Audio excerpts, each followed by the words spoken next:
நல்ல எண்ணெய் நல்ல எண்ணம்.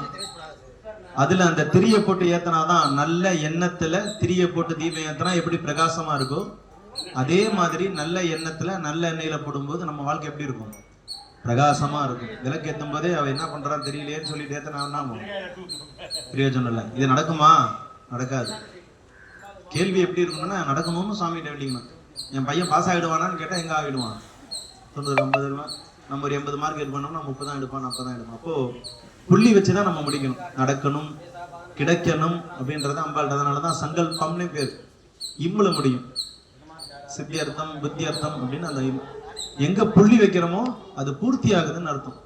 புள்ளி வைக்காம கேள்விக்குறி மாதிரி பேசணும்னா அது தொடர்ந்து போயிட்டே தான் இருக்கும். முடிவுன்றது கிடைக்காமே போயிடும். அந்த மாதிரி ஒரு அற்புதமான ஒரு வெளிப்பாடு. கண்ணை மூடிட்டு அம்பாளை வேண்டிக்கோங்க. முப்பத்து முக்கோடி தேவரும் முழுதும்